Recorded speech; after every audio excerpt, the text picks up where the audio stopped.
अस्सलाम वालेकुम फ्रेंड्स, कैसे हैं आप। आज बन रहा है मज़ेदार सा बॉयल एग के साथ ज़ाफ़रानी राइस। तो बहुत मज़ेदार, बहुत यम्मी बनने वाले हैं झटपट से, वो भी बटर के साथ। सबसे पहले आपने एक पैन लेना है, उसके अंदर आपने बटर ऐड करना है। 2 टेबलस्पून भरकर आप इसके अंदर बटर ऐड करेंगे। उसके अंदर फिर आपने बटर जैसे ही थोड़ा सा जो पिघलेगा, ठीक है, उसके बाद आपने इसके अंदर ऐड कर देना है आपने प्याज, एक दरमियानी साइज़ का प्याज, साथ में 2 अदद बड़ी इलायची जो है वो आप इसके अंदर डाल देंगे, काली वाली, ठीक है।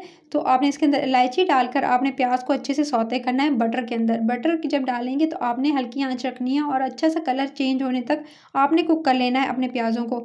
उसके साथ ही आप प्याज को जैसे कुक कर लेंगे, इसका लाइट गोल्डन कलर आ जाएगा, आप इसके अंदर अदरक लहसुन का पेस्ट जो है 1 टीस्पून भरकर इसके अंदर ऐड कर देंगे और इसको भी आप अच्छे से रोस्ट कर लेंगे जब तक कि अच्छे से जो रोस्ट हो जाएगा अदरक लहसुन का पेस्ट। फिर आप इसके अंदर ऐड कर दीजिएगा 3 अदद हरी मिर्चें, 3 अदद हरी मिर्चें जाएंगी और इसको भी आप भून लेंगे अच्छे से आप इसी प्याज़ों के साथ। उसके साथ ही आपने इसके अंदर ऐड करना है नमक। नमक इसके अंदर जाएगा 1 टीस्पून भरकर आपने नमक डालना है। चावलों में थोड़ा नमक ज़्यादा जाता है। साथ में कूटी हुई काली मिर्च अब इसके अंदर जाएगी तकरीबन 1 टीस्पून ही। उसके बाद आपने इस दोनों मसालों को, क्योंकि इसके अंदर कोई लाल मिर्च वगैरह जो है वो नहीं जाएगी, सिर्फ और सिर्फ इसके अंदर जो है 1 से 2 चीज़ें जाएंगी, वो आगे मैं आपको चल के बताऊँगी।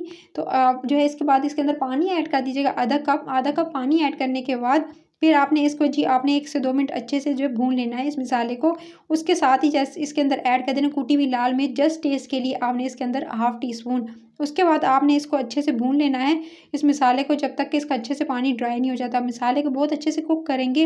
इन मसालों के साथ ही आप जो प्याज़ को और टेंडर होने देंगे ताकि सॉफ्ट से टेंडर हो जाएँ, क्योंकि प्याज़ जो है वो ज़्यादा अच्छे नहीं लगते हैं करी के अंदर, या करी बना रहे हैं, चावल बना रहे हैं। उसके बाद आपने इसको अच्छे से कुक कर लेना है। अभी आप देख सकते हैं इसको मसाला भूनते हुए तकरीबन 2 से 3 मिनट गुजर चुके थे। जब मसाला अच्छे से डन हो जाएगा, कुक हो जाएगा, तभी आप इसके अंदर शामिल कीजिएगा दही।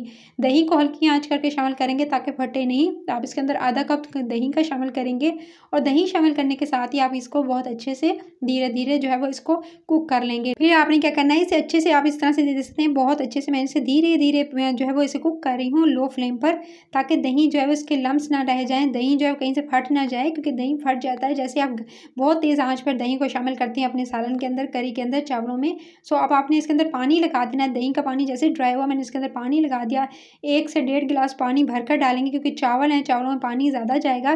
तो आपने चावलों का पानी लगा देना है। उसके बाद इसके अंदर 2 से 3 बॉयल आने देने हैं, जब तक कि चावलों में जो चावल जो है इससे पहले कि इसके अंदर बॉयल आए, मैं इसके अंदर जो है ज़ाफ़रान के 7 से 8 स्ट्रैंड्स ऐड कर देने हैं आपने। दही के अंदर भी ऐड करके उसके साथ भी आप इसको शामिल कर सकते हैं। तो ज़ाफ़रान को ज़रूर डालिए, इससे टेस्ट बहुत अच्छा आता है गाइज़। उसके बाद चावल भिगोकर 30 मिनट्स के लिए आपने पहले से साफ़ करके रख देने हैं।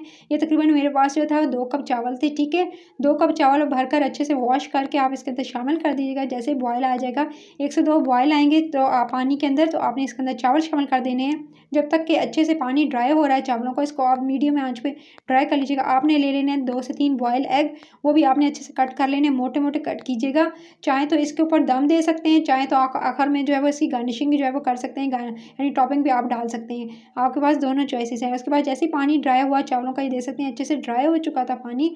उसके बाद जैसे ही चावलों का पानी ड्राई होगा, इसको कवर करके दम देंगे। इसको आपने 10 मिनट का दम देना है। 10 मिनट के बाद ये देख सकते हैं क्या खूबसूरत स्टीम निकली है। मज़ेदार यम्मी से ज़ाफ़रानी राइस रेडी है। इंस्टेंट राइस है, कोई इसके अंदर कोई टमाटर वगैरह नहीं गए हैं, कोई ज़्यादा मसाले नहीं गए हैं। तो इंस्टेंट ज़ाफ़रानी राइस को आपने ज़रूर एंजॉय करना है। आप चाहें तो दूध में भी घोल के इसको डाल सकते हैं, दही में भी घोल के डाल सकते हैं।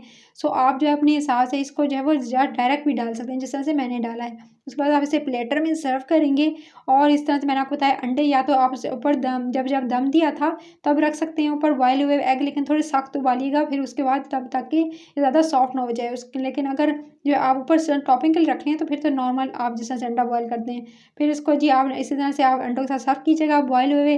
अगर रेसिपी पसंद आई है तो रेसिपी करी चैनल को सब्सक्राइब, वीडियो को लाइक और शेयर ज़रूर कीजिएगा। इस रेसिपी को ज़रूर ट्राई कीजिएगा, डिनर के लिए, लंच के लिए बहुत बेस्ट है। अपना ख्याल रखिएगा और till then next video, take care, Allah ने के बाद।